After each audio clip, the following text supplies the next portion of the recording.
പേടിയാണ് മനുഷ്യൻ്റെ എല്ലാം പ്രധാന പ്രശ്നം. പേടിച്ചതുകൊണ്ട് യാതൊരു പ്രയോജനവും ഇല്ല എന്നറിയാമെങ്കിൽ തന്നെ പേടിക്കാതിരിക്കുവാൻ പലർക്കും പേടിയാണ്. എന്തെങ്കിലും പരിഹാരമുണ്ടോ?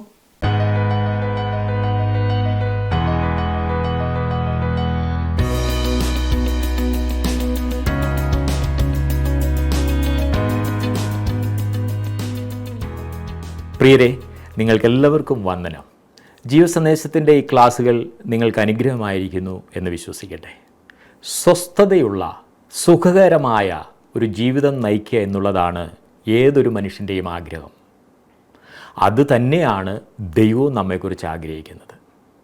നാം ശുഭമായും സുഖമായും ഇരിക്കണമെന്ന് ആഗ്രഹിക്കുന്ന ഒരു ദൈവമാണ് നമുക്കുള്ളത്. സദൃശ്യവാക്യങ്ങൾ 3-ാം അധ്യായം 20 മുതൽ 4-ാം അധ്യായത്തിൻ്റെ 9 വരെയുള്ള വാക്യങ്ങളാണ് നാം ഇന്ന് ചിന്തിക്കുവാൻ പോകുന്നത്.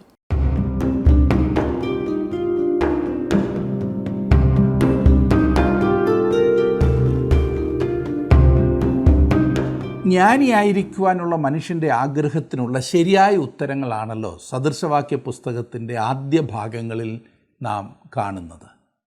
ഒരു മനുഷ്യനെ യഥാർത്ഥ ജ്ഞാനിയാക്കുന്നത് ദൈവത്തിൻ്റെ വചനമാകുന്നു. അത് വെറുതെ അങ്ങ് ലഭിക്കില്ല എന്ന് നാം കണ്ടു കഴിഞ്ഞു. ദൈവവചനം നാം ഓരോരുത്തരും സമയം ചെലവഴിച്ച് പഠിക്കേണ്ടതുണ്ട്. ദൈവവചനം എത്രമാത്രം വിലപ്പെട്ടതാകുന്നു എന്ന് നാം കണ്ടുകൊണ്ടിരിക്കുകയായിരുന്നുവല്ലോ. സദൃശവാക്യങ്ങളുടെ പുസ്തകം 3-ാം അധ്യായത്തിൻ്റെ 20-ാം വാക്യം വരെ നാം ചിന്തിച്ചു കഴിഞ്ഞു. ഇന്ന് 21 മുതലുള്ള വാക്യങ്ങൾ നമുക്ക് ശ്രദ്ധിക്കാം. ഞാൻ വായിക്കട്ടെ. 21-ാം വാക്യം: മകനെ, ജ്ഞാനവും വകതിരിവും കാത്തുകൊള്ളുക, അവ നിൻ്റെ ദൃഷ്ടിയിൽ നിന്നും മാറിപ്പോകരുത്. അവ എന്ന് പറഞ്ഞിരിക്കുന്നത് ദൈവിക അറിവിനെക്കുറിച്ചാണ്. 22-ാം വാക്യത്തിൽ അവ നിനക്ക് ജീവനും നിൻ്റെ കഴുത്തിന് അലങ്കാരവും ആയിരിക്കും. അലങ്കാരമെന്ന് പറഞ്ഞിരിക്കുന്നത് കൃപ എന്നാണ്. ചില തർജ്ജിമകളിൽ അത് അങ്ങനെയാകുന്നു ചെയ്തിരിക്കുന്നതും. കൃപ ഏതായാലും ജീവനും കൃപയും വരുന്നത് ദൈവവചനം പഠിക്കുന്നതിലൂടെ ലഭിക്കുന്ന ഈ ജ്ഞാനത്തിലൂടെയാണ്. 23-24 വാക്യങ്ങളിൽ അങ്ങനെ നീ നിർഭയമായി വഴിയിൽ നടക്കും, നിൻ്റെ കാൽ ഇടറുകയുമില്ല. നീ കിടപ്പാൻ പോകുമ്പോൾ നിനക്ക് പേടിയുണ്ടാകുകയില്ല, കിടക്കുമ്പോൾ നിൻ്റെ ഉറക്കം സുഖകരമായിരിക്കും. മനുഷ്യന് ഇന്ന് ജീവിതത്തെക്കുറിച്ച് ചില ഭയങ്ങളുണ്ട്. ഈ ഭയങ്ങൾ നമുക്കെല്ലാവർക്കും ഉണ്ടാകുന്നതാണ്. എന്താണ് ഇതിൻ്റെ പ്രതിവിധി? ദൈവത്തിൻ്റെ വചനം മാത്രമാണ് ഈ ഭയങ്ങൾക്കെല്ലാമുള്ള പരിഹാരം. നമ്മുടെ സമയത്തിൽ ഭൂരിഭാഗവും നാം ഒന്നുകിൽ നടക്കുകയോ അതല്ല എങ്കിൽ കിടക്കുകയോ ചെയ്യുന്നതാകയാൽ ഇവിടെ പറയുന്നു, നീ നിർഭയമായി നടക്കുമെന്ന്, നിൻ്റെ ഉറക്കം സുഖകരമായിരിക്കുമെന്ന്. ദൈവത്തിൻ്റെ സത്യം നമ്മെ താങ്ങിക്കൊള്ളും എന്ന് ചിന്തിക്കുന്നത്, അത് കണ്ടുപിടിക്കുന്നത് എത്രയോ അത്ഭുതകരമാണ്. നിങ്ങളും ഞാനും സത്യത്തെ പിടിക്കുന്നതല്ല, പിന്നെയോ സത്യം നമ്മെ പിടിക്കുകയാണ്, നമ്മെ താങ്ങുകയാണ്. ദൈവവചനം ഹൃദയത്തിൽ സംഗ്രഹിച്ചിരിക്കുന്ന ഒരു വ്യക്തിക്ക് എത്രമാത്രം സന്തോഷവും സുരക്ഷിതത്വ ബോധവും ഉണ്ടാകുമെന്നറിയാമോ? ആ വചനം ഇല്ലാത്തതാണ് നമ്മുടെ ഹൃദയവേദനയ്ക്ക് കാരണം. 25-26 വാക്യങ്ങളിൽ പെട്ടെന്നുള്ള പേടി ഹേതുവായും ദുഷ്ടന്മാർക്ക് വരുന്ന നാശം നിമിത്തവും നീ ഭയപ്പെടുകയില്ല. യഹോവ നിൻ്റെ ആശ്രയമായിരിക്കും, അവൻ നിൻ്റെ കാൽ കുടുങ്ങാതെ വണ്ണം കാക്കും. എത്ര ആശ്വാസകരമായ വാക്കുകൾ! അത് വീണ്ടും വീണ്ടും ഒന്ന് വായിച്ച് ആശ്വസിക്കുവാൻ തോന്നുന്നില്ലേ? താങ്കൾ പേടിക്കുന്ന ഓരോ സാഹചര്യത്തിലും ഈ വാക്യം ഉദ്ധരിക്കുക, ഉരുവിടുക. പെട്ടെന്നുള്ള പേടിയെന്ന് വായിച്ചല്ലോ. അത് നിമിത്തം ഭയപ്പെടരുത്. അടുത്ത നിമിഷത്തെ ഓർത്ത് ഭയപ്പെടരുത്. ഞാൻ ഇപ്പോൾ ആയിരിക്കുന്ന ഈ നിമിഷത്തിൽ ദൈവം എന്നെ കാത്തു സൂക്ഷിക്കുന്നു, എനിക്ക് വേണ്ടി കരുതുന്നു എന്നെനിക്ക് ഉറപ്പുണ്ടാകണം. അടുത്ത നിമിഷത്തിലും അവൻ എന്നെ കാത്തു സൂക്ഷിക്കും, കരുതും. അവിടുത്തെ കരങ്ങളിൽ ഞാൻ സുരക്ഷിതനാണ്. നാളെക്കുറിച്ച് എനിക്കറിയില്ല. ഓരോ ദിവസവും ഞാൻ ജീവിക്കുന്നു. നാളെക്കുറിച്ചുള്ള അനേകം കാര്യങ്ങളും എനിക്ക് മനസ്സിലാകുന്നില്ല. എന്നാൽ നാളെക്കുറിച്ച് എനിക്ക് ഉറപ്പുണ്ട്. കാരണം നാളെ നിയന്ത്രിക്കുന്നവനാണ് ഇന്ന് എൻ്റെ കരങ്ങളെ പിടിച്ചിരിക്കുന്നത്. അവിടുത്തെ ബലമുള്ള കരങ്ങളിൽ ഞാൻ സുരക്ഷിതനാണ്. ഈ ഉറപ്പ് പലപ്പോഴും നാം മറന്നു പോകുകയാണ്. യഹോവ നിൻ്റെ ആശ്രയമായിരിക്കും അഥവാ ഉറപ്പായിരിക്കും എന്ന് നാം വായിച്ചല്ലോ. അവൻ നിൻ്റെ കാൽ കുടുങ്ങാതെ വണ്ണം കാക്കും. നമുക്ക് യാതൊന്നും ചെയ്യുവാൻ കഴിയാത്ത സ്ഥാനങ്ങളിൽ ഈ ഉറപ്പിനായി യാചിക്കരുതോ? അതായത് ഈ ഉറപ്പ് അവകാശപ്പെടരുതോ എന്നാണ് ഞാൻ ഉദ്ദേശിച്ചത്. ഇതെത്ര പ്രോത്സാഹജനകമായ വാഗ്ദത്തമാകുന്നു. ഇത് വെച്ചുകൊണ്ട് പലപ്പോഴും നാം കലങ്ങിപ്പോകാറില്ലേ? 27-ാം വാക്യം, നന്മ ചെയ്യുവാൻ നിനക്ക് പ്രാപ്തിയുള്ളപ്പോൾ അതിന് യോഗ്യന്മാരായിരിക്കുന്നവർക്ക് ചെയ്യാതിരിക്കരുത്. എത്ര വലിയൊരു ഉപദേശമാണിത്. നന്മ ചെയ്യുവാൻ പ്രാപ്തിയുള്ളപ്പോഴത്തെ കാര്യമാണ് ഇവിടെ പറയുന്നത്. പലപ്പോഴും പ്രാപ്തിയില്ല എന്ന് പറഞ്ഞ് ഒഴിഞ്ഞു മാറുവാനുള്ള ശ്രമത്തിലാണല്ലോ നാം ഒക്കെ. നിങ്ങൾ ചെയ്യുന്ന നന്മ ഒരുപക്ഷെ ആരും ശ്രദ്ധിച്ചെന്ന് വരില്ല. എന്നാൽ ദൈവസന്നിധിയിൽ അത് കണക്കിടും. വഴിയെ വരുന്നവരെ എല്ലാം സഹായിക്കണമെന്നല്ല ഞാൻ ഉദ്ദേശിച്ചത്. അതിന് യോഗ്യന്മാരായിരിക്കുന്നവർക്ക് ചെയ്യണം. അതാണ്. ചില വ്യക്തികൾ പുണ്യം കിട്ടുവാൻ കാണുന്ന കള്ളനെയും കൊള്ളക്കാരെയും എല്ലാം സഹായിക്കാറുണ്ട്. നമ്മുടെ ത്യാഗം ഒരിക്കലും പാഴായിപ്പോകാതിരിക്കാൻ പ്രത്യേകം ശ്രദ്ധിക്കണം. ചില ആളുകൾ ഭിക്ഷയെടുത്ത് കള്ളു കുടിക്കുന്നത് കണ്ടിട്ടില്ലേ? നമ്മുടെ സഹായം അർഹിക്കുന്നവരെ തിരിച്ചറിയുന്നത് നമ്മുടെ ഉത്തരവാദിത്വമാകുന്നു. അടുത്ത വാക്യം ഇതിനോട് ചേർന്നുള്ളൊരു ചിന്തയാണ്. 28-ാം വാക്യം, നിൻ്റെ കയ്യിലുള്ളപ്പോൾ കൂട്ടുകാരനോട് പോയി വരിക, നാളെ തരാം എന്ന് പറയരുത്. അത് കൊള്ളാം. നമ്മളെപ്പോഴും അങ്ങനല്ലേ പറയാറുള്ളത്. ഇപ്പോൾ ഒന്ന് ഒഴിഞ്ഞു കിട്ടണം, നാളെ കൊടുക്കാം എന്ന് യാതൊരു ചിന്തയും താല്പര്യവും ഇല്ലാതെ നാം എത്രയെത്ര ആളുകളോട് പറയാറുണ്ട്. നിങ്ങളുടെ പ്രവർത്തനത്തെക്കുറിച്ച് ഇപ്പോഴാണ് ഞാൻ ഇത്രയും അറിഞ്ഞത്. തീർച്ചയായും വേണ്ട സാമ്പത്തിക സഹായം ഞാനും ചെയ്യാം, മകൻ്റെ ശമ്പളം ഒന്ന് വന്നോട്ടെ എന്ന് പറയുന്ന പലരുണ്ട്. ഈ പറയുന്നവർക്ക് നല്ല ഒന്നാന്തരം നിക്ഷേപമുണ്ട്. അവർക്ക് അതിൽ നിന്നും ഒരു പങ്ക് തരുവാനുള്ളതേ ഉള്ളൂ. എന്നാൽ അത് നാളത്തേക്ക് മാറ്റിവെക്കുന്നു. ജീവിതത്തിലെ എല്ലാ ബന്ധങ്ങളിലും മനുഷ്യർ ഈ ഉപാധി ഉപയോഗിക്കുന്നതായി കാണാവുന്നതാണ്. അവർ മറ്റുള്ളവരോട് പറയുന്നത്, എനിക്കിപ്പോൾ നിങ്ങളെ സഹായിക്കുവാൻ കഴിയുന്നതല്ല, നാളെ വന്നാലും. ഇത് പറയുമ്പോൾ തന്നെ പണം ഇരിപ്പുണ്ട്, അഥവാ ഇല്ലെങ്കിൽ തന്നെ സംഘടിപ്പിച്ച് തരുവാൻ കഴിയും. ഈ പറയുന്നവർക്ക് ഒരു അത്യാവശ്യമുണ്ടായെന്നാൽ അവരുടെ പ്രതികരണം എന്തായിരിക്കും? എന്നാൽ ഇതുപോലെയുള്ള കാര്യങ്ങൾ സ്വന്തം ആവശ്യങ്ങളായി കാണുവാൻ കഴിയുന്നില്ല എന്നതാണ് പ്രശ്നം. ദൈവവേലയ്ക്ക് കൊടുക്കുന്നത് വല്ലവരുടെയും കാര്യമാകുന്നു എന്നത്രേ ഇങ്ങനെയുള്ളവരുടെ മനസ്സിലിരിക്കുന്നത്. അതുകൊണ്ട് തന്നെ കൊടുക്കുവാൻ കഴിയുന്നില്ല. കൊടുക്കുമ്പോൾ തന്നെ വളരെ ഭാരത്തോടുകൂടെ മുഷിഞ്ഞൊക്കെയാണ് കൊടുക്കുന്നത്. റോമാലേഖനം 13-ാം അധ്യായത്തിൻ്റെ 8-ാം വാക്യത്തിൽ നമ്മോട് പറഞ്ഞിരിക്കുന്നത്, അന്യോന്യം സ്നേഹിക്കുന്നതല്ലാതെ ആരോടും ഒന്നും കടമ്പട്ടിരിക്കരുത് എന്നത്രേ. ഇപ്രകാരത്തിലുള്ള സ്നേഹമാണ് ഒരു വ്യക്തി ദൈവ പൈതലാണോ അല്ലയോ എന്ന് വെളിപ്പെടുത്തുന്നത്. നിങ്ങളും ഞാനും മറ്റൊരാൾക്ക് പണം കടമ്പട്ടിരിക്കുമ്പോൾ നമ്മുടെ കൈവശമുള്ളത് നമ്മുടേതല്ല എന്ന് നിങ്ങൾക്കറിയാമോ? അത് മറ്റേ മനുഷ്യൻ്റേതാണ്. അതെടുത്ത് നമ്മുടെ സ്വന്തം ഉപയോഗത്തിനായി ചെലവഴിക്കുക എന്നാൽ അത് അവിശ്വസ്തതയാണ്. അത് വേറൊരു വിധത്തിൽ പറഞ്ഞാൽ മോഷണമാണ്. അതത്ര ഇവിടെ നമ്മോട് പറയുന്നത്. ഈ കാര്യത്തിൽ നാം ഓരോരുത്തരും എത്രമാത്രം ശ്രദ്ധിക്കേണ്ടതുണ്ട്. ആരോടെങ്കിലും വാങ്ങിയ എന്തെങ്കിലും മടക്കി കൊടുക്കുവാനോ അർഹിക്കുന്നവർക്ക് നന്മ ചെയ്യുവാനോ ഉണ്ടെങ്കിൽ അത് താമസിപ്പിക്കരുത്. ഇതോട് അനുബന്ധിച്ച് പറയുന്ന വേറെ ചില കാര്യങ്ങൾ കൂടി ഉണ്ട്. അത് ശ്രദ്ധിച്ചാട്ടെ. 29-ാം വാക്യം, കൂട്ടുകാരൻ സമീപെ നിർഭയം വസിക്കുമ്പോൾ അവൻ്റെ നേരെ ദോഷം നിരൂപിക്കരുത്. തങ്ങളുടെ അയൽക്കാരനുമായുള്ള ബന്ധത്തിൽ താങ്കൾക്ക് പ്രയോജനകരവും അയൽക്കാരന് ദോഷവുമായുള്ള കാര്യങ്ങൾ ചെയ്യരുതെന്നാണ് ഉദ്ദേശിച്ചത്. പലരും പറയുന്നത് കേട്ടിട്ടുണ്ട്, അതിനെന്താ, ഞാൻ എൻ്റെ പുരയിടത്തിലല്ലേ ചെയ്തത്. നമ്മുടെ നാട്ടിലൊക്കെ ഈ അതിരുവഴക്ക് സർവ്വസാധാരണയാണ്, ഗ്രാമങ്ങളിൽ പ്രത്യേകിച്ച്. മാവ് നിൽക്കുന്നത് എൻ്റെ പുരയിടത്തിലാണ്, വേരും കൊമ്പുകളും അടുത്ത പുരയിടത്തിലും. എൻ്റെ പുരയിടത്തിലല്ലേ ഞാൻ വെച്ചത്, ആർക്കെന്ത് പറയുവാൻ സാധിക്കും? മറ്റവന് ദോഷം ചെയ്യുന്ന എത്രയെത്ര പടികൾ. അതേ സുഹൃത്തെ, താങ്കളുടെ സ്വാതന്ത്ര്യം മറ്റ് ആളുകളെ, നമ്മുടെ അയൽക്കാരനെ പ്രത്യേകിച്ച് ദോഷം ചെയ്യുന്ന ആ വിധത്തിലാകരുത്. അങ്ങനെ ദോഷം ചെയ്തിട്ടും കണ്ണടച്ച് വിടുന്നവൻ ആത്മീയനല്ല എന്നാണ് ഞാൻ പറയുന്നത്. താങ്കൾ വളർത്തുന്ന മൃഗങ്ങൾ, താങ്കളുടെ കോഴിയാകാം, താങ്കളുടെ പട്ടിയാകാം, അങ്ങനെ ഓരോന്നും അയൽക്കാരന് ദോഷമാകുന്നുവോ എന്ന് പരിശോധിക്കണം. അതിനെ ന്യായീകരിക്കാതെ വേണ്ടത് നാം ചെയ്യണം. അതുപോലെ തന്നെ അയൽക്കാരനെ താഴ്ത്തിക്കെട്ടി കാണിക്കരുത്. ഒരുപക്ഷേ അവർ കൊള്ളരുതാത്തവരായിരിക്കാം, എന്നാൽ താങ്കളുടെ പ്രവർത്തനം അവരെ മാറ്റണം. ഒന്ന് ചിന്തിക്കൂ, താങ്കളുടെ അയൽക്കാരൻ എവിടെങ്കിലും പോകുമ്പോൾ, ഞങ്ങൾ 2 ദിവസത്തേക്ക് ഒന്ന് പോവുകയാണ്, ഇങ്ങോട്ടേക്കൊരു കണ്ണുണ്ടാകണേ എന്ന് പറഞ്ഞിട്ട് പോകുന്നത് എത്രയോ അഭിമാനകരമാണല്ലേ? താങ്കളോട് അത് പറഞ്ഞാൽ എത്ര അഭിമാനം തോന്നും.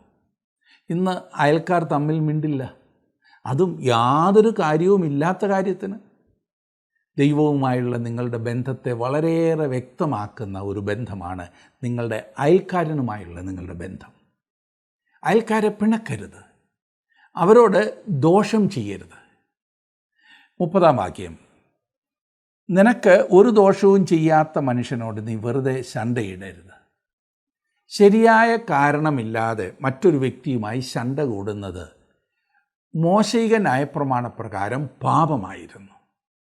കൃപയുടെ പ്രമാണപ്രകാരം നമ്മോട് പറഞ്ഞിരിക്കുന്നത് റോമാലേഖനം 12-ാം അധ്യായത്തിൻ്റെ 19-ാം വാക്യം, പ്രിയമുള്ളവരെ, നിങ്ങൾ തന്നെ പ്രതികാരം ചെയ്യാതെ ദൈവകോപത്തിന് ഇടം കൊടുപ്പീൻ. പ്രതികാരം എനിക്കുള്ളത്, ഞാൻ പകരം ചെയ്യുമെന്ന് കർത്താവ് അരുളി ചെയ്യുന്നു എന്നത്രേ. നാം തന്നെ പ്രതികാരം ചെയ്യാതെ ദൈവകോപത്തിന് ഇടം കൊടുക്കണം.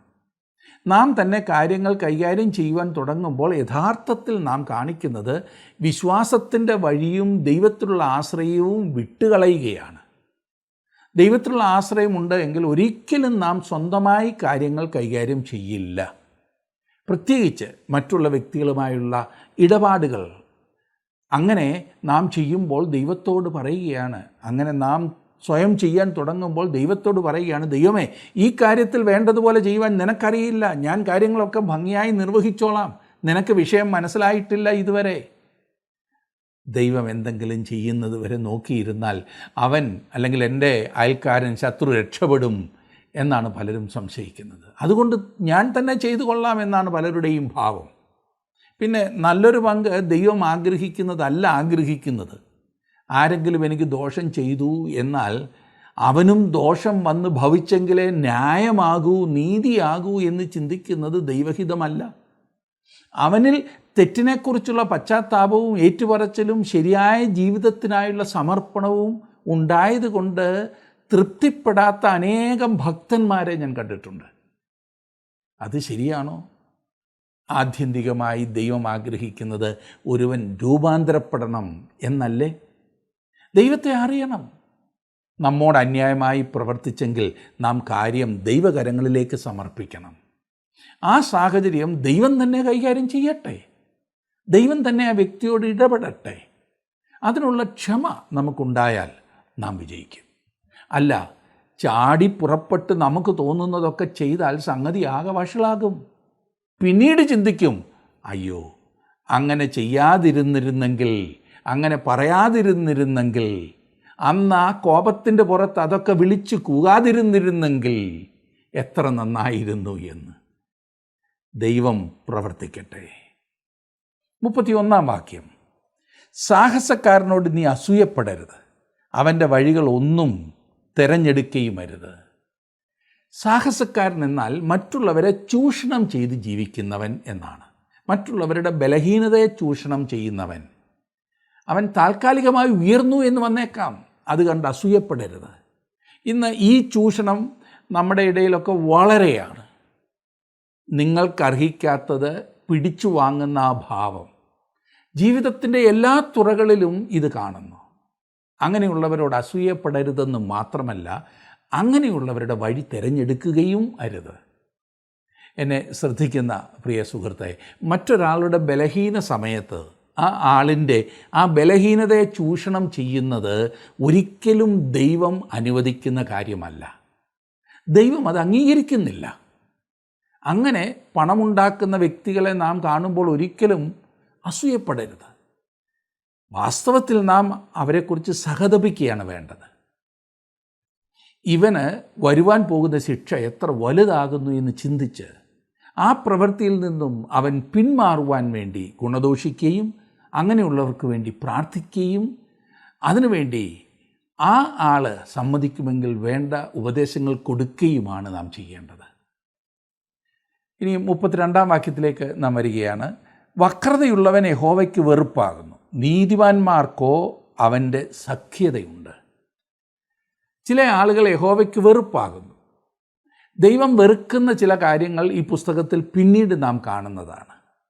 നാം അവിടെ എത്തുമ്പോൾ അത് വിശദമായി പഠിക്കുന്നതുമാണ്. 33-ാം വാക്യം, യഹോവയുടെ ശാപം ദുഷ്ടൻ്റെ വീട്ടിലുണ്ട്, നീതിമാന്മാരുടെ വാസസ്ഥലത്തെയോ അവൻ അനുഗ്രഹിക്കുന്നു. ദുഷ്ടൻ എന്നാൽ നിയമനിഷേധി എന്നാണ്. ഈ സദൃശവാക്യം എനിക്ക് ആഹാബിനെക്കുറിച്ചുള്ള ഓർമ്മയാണ് നൽകുന്നത്. ദൈവം ആഹാബിൻ്റെ കുടുംബത്തെ ന്യായം വിധിക്കുക തന്നെ ചെയ്തു.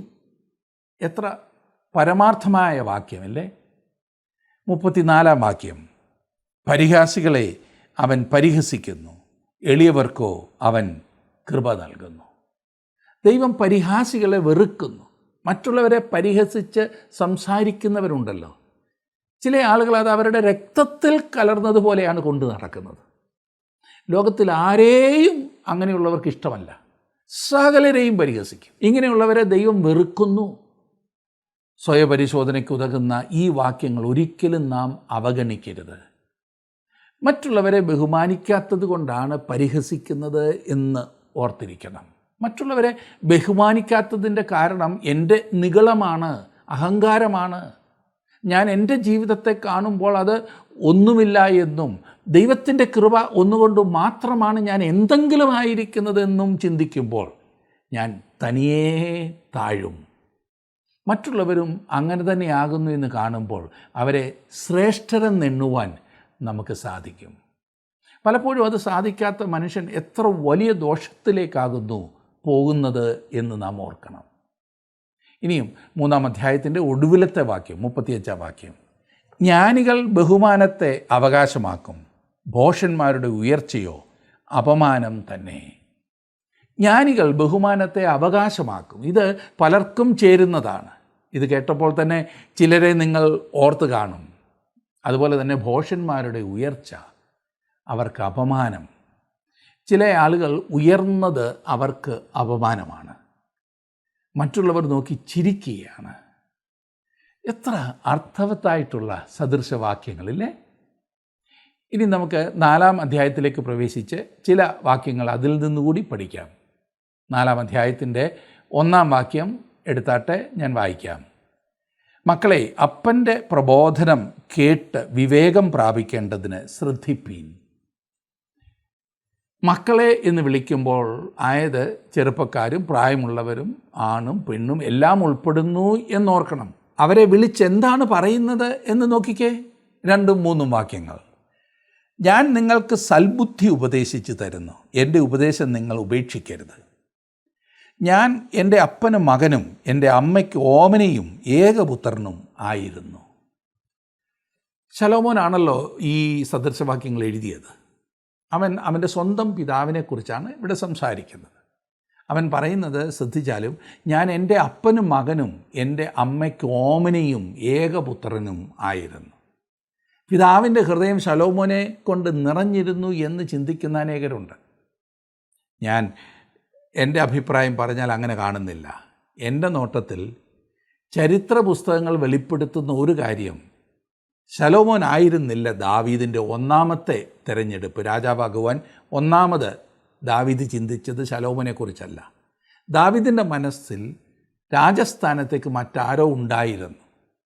സ്ത്രീകളുടെ കൊട്ടാരത്തിൽ വളർത്തപ്പെട്ട ഈ കുട്ടി ശലോമോൻ സ്ത്രീ സഹജമായ പെരുമാറ്റത്തോടു കൂടിയവനായിരുന്നു എന്ന് പല പ്രാവശ്യവും നാം വായിക്കുന്നു. ദാവീദിൻ്റെ സ്വഭാവങ്ങളിൽ പലതും ശലോമോൻ ഇല്ലായിരുന്നു. ശലോമോനെ ഒരുപാട് ഉയർത്തുമെങ്കിലും അവൻ്റെ പരാജയങ്ങൾ എത്ര ഭയാനകങ്ങളാകുന്നു എന്ന കാര്യം മറക്കരുത്.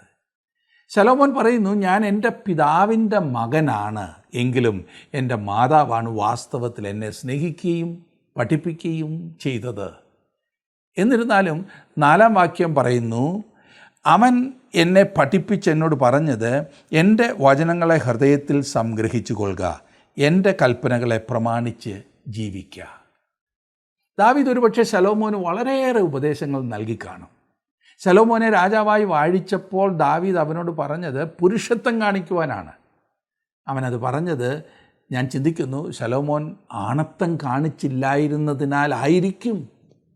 അവൻ പറഞ്ഞു, എൻ്റെ വചനങ്ങളെ ഹൃദയത്തിൽ സംഗ്രഹിച്ചു കൊള്ളുക എന്ന്, എൻ്റെ കൽപ്പനകളെ പ്രമാണിച്ച് ജീവിക്കുക. അനുഭവത്തിലൂടെ ദാവീദ് പഠിച്ചത് എന്തെന്നാൽ ദൈവത്തെ അനുസരിക്കുന്നതാണ് നല്ലത് എന്നത്രേ. ദാവീദ് തൻ്റെ മകനെ പഠിപ്പിക്കുന്നതിൽ വേണ്ടത്ര ദയ ഉള്ളവനായിരുന്നില്ലായിരിക്കും. ഒരു പിതാവെന്ന നിലയിൽ ദാവീദ് ഒരു വിജയമായിരുന്നു എന്ന് എനിക്കൊരിക്കലും തോന്നുന്നില്ല. നിർഭാഗ്യവശാൽ ഒരു വലിയ പങ്ക് പ്രശസ്തരായ ആളുകളെ സംബന്ധിച്ചും അത് ശരിയാണ്. അവർക്ക് സമയമില്ല എന്നുള്ളതാണ് അതിൻ്റെ കാരണമായി പറയുന്നത്.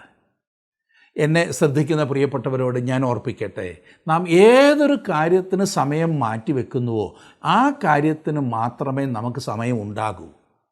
കുഞ്ഞുങ്ങൾക്ക് വേണ്ടത്ര സമയം നൽകാതെ എത്ര വലിയവനായാൽ എന്താണ് വിശേഷം? നാം ഉണ്ടാക്കുന്നതെല്ലാം ഉടച്ചു കളയുവാൻ അനുസരണം കെട്ട ഒരു മകനുണ്ടായാൽ മതി, വഴിതെറ്റി ഒരു മകൾ മതി. ജീവിതത്തിൽ പ്രശസ്തിയുടെ പടികൾ കയറിപ്പോകുന്ന മാതാപിതാക്കളോട് എനിക്ക് പറയുവാനുള്ള മുന്നറിയിപ്പ്, മുൻഗണന നൽകേണ്ടവയ്ക്ക് അത് നൽകുന്നില്ല എങ്കിൽ പരാജയം തീർച്ചയാണ്. ശലോമോന് അതുപോലെ അങ്ങ് അനുകരിക്കുവാൻ കഴിയുമായിരുന്ന ജീവിതമാണ് ദാവീദിൻ്റേത്. ഒരുപക്ഷെ നിങ്ങൾ പറയുന്നുണ്ടായിരിക്കും, ദാവീദിൻ്റെ ജീവിതത്തിൽ എന്താണ് മാതൃകയായിട്ടുള്ളതെന്ന്.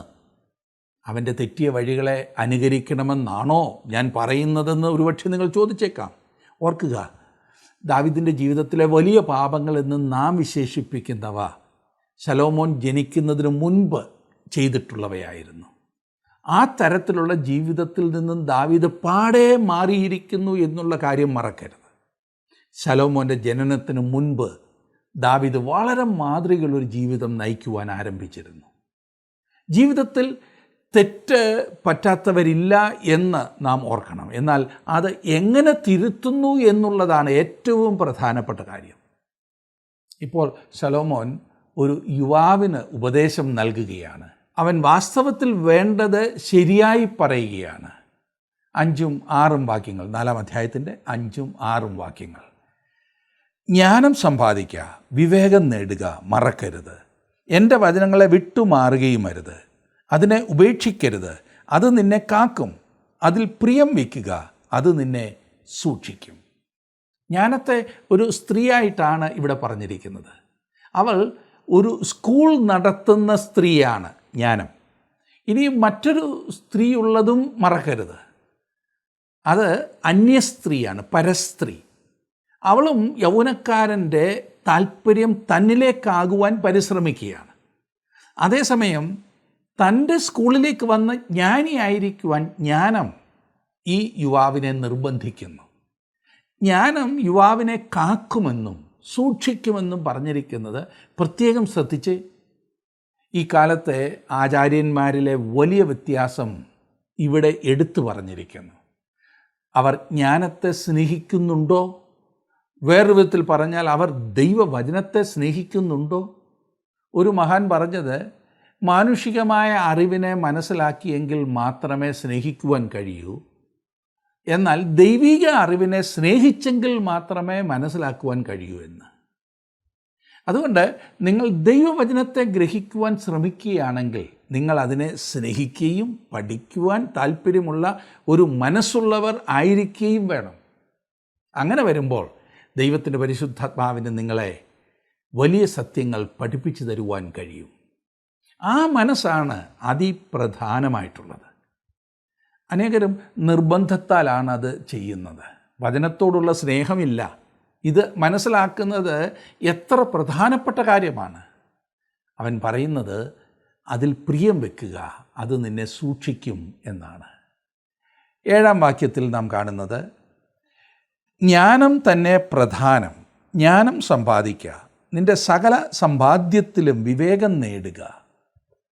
അവൻ ജ്ഞാനത്തെക്കുറിച്ച് സംസാരിക്കുന്ന വിധം പ്രത്യേകം ശ്രദ്ധിച്ചാലും ഇത് വെറും അറിവ് മാത്രമല്ല. ഒരു കമ്പ്യൂട്ടർ പോലുള്ള ബുദ്ധിയുള്ള ആ കാര്യത്തെക്കുറിച്ച് അല്ല ഇവിടെ പറയുന്നത്. വലിയ അറിവുണ്ടെന്ന് പറഞ്ഞാൽ അത് ജ്ഞാനമാകണമെന്നില്ല.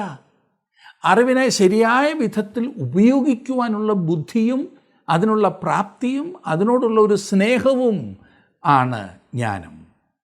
മനുഷ്യരുടെ ആത്മാക്കൾക്ക് ഇന്ന് ആവശ്യമായിരിക്കുന്ന ചില കാര്യങ്ങളാണ് അവ. ഏതെങ്കിലും ഒരു കാര്യത്തിൽ അറിവുള്ളത് കൊണ്ട് മാത്രം എന്താണ് പ്രയോജനം?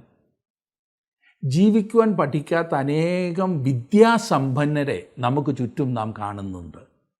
ഇന്ന് വിദ്യാഭ്യാസം സംതൃപ്തമല്ലാത്തതിന് കാരണം അതിനെ വിളമ്പിയ വിധം കൊണ്ടാണ് സുഹൃത്തെ. ഇവിടുത്തെ ഏറ്റവും പ്രധാനപ്പെട്ട കാര്യം നമുക്ക് ജ്ഞാനം ലഭിക്കണമെന്നുള്ളതാണ്. അതത്രേ പ്രധാനപ്പെട്ട കാര്യം. അത് എത്രമാത്രം പ്രധാനപ്പെട്ട കാര്യമാകുന്നു എന്ന് 8ഉം 9ഉം വാക്യങ്ങളിലും നാം കാണുന്നുണ്ട്. 8ഉം 9ഉം വാക്യങ്ങൾ. അതിനെ ഉയർത്തുക, അത് നിന്നെ ഉയർത്തും. അതിനെ ആലിംഗനം ചെയ്താൽ അത് നിനക്ക് മാനം വരുത്തും. അത് നിൻ്റെ തലയെ അലങ്കാരമാല അണിയിക്കും. അത് നിന്നെ ഒരു മഹത്വ കിരീടം ചൂടിക്കും. ഇവിടുത്തെ രസകരമായ കാര്യം എന്തെന്നാൽ ജ്ഞാനത്തെ ഒരു സ്ത്രീയെപ്പോലെ സ്നേഹിക്കേണ്ടതാണ്. നാം പുതിയ നിയമത്തിലേക്ക് വരുമ്പോൾ ഇത് മാറിയിരിക്കുന്നത് കാണാവുന്നതാണ്. കാരണം ക്രിസ്തു നമുക്ക് ജ്ഞാനമായി തീർന്നിരിക്കുന്നു. നാം അവനെ സ്നേഹിക്കേണ്ടതുണ്ട്. അതെ, ക്രിസ്തുവിനെ നാം സ്നേഹിക്കുമ്പോൾ അതാണ് ജ്ഞാനമായി തീരുന്നത്. ക്രിസ്തുവിനോട് സ്നേഹമുള്ള ഒരാൾ യഥാർത്ഥ ജ്ഞാനിയായിരിക്കും. താങ്കളുടെ ജീവിതത്തിൽ ക്രിസ്തുവിനോടുള്ള സ്നേഹത്താൽ ഒരു ജ്ഞാനിയായി തീരുവാൻ കഴിഞ്ഞിട്ടുണ്ടോ? ദൈവം നിങ്ങളെ അനുഗ്രഹിക്കട്ടെ.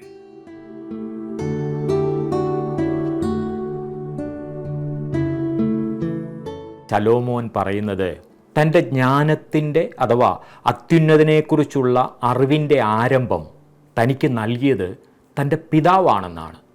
ദൈവവിഷയമായി ഒരു വ്യക്തി സമ്പന്നനായിത്തീരുവാൻ മാതാപിതാക്കൾക്കുള്ള പങ്ക് നമുക്ക് വിസ്മരിക്കുവാൻ കഴിയുകയില്ല.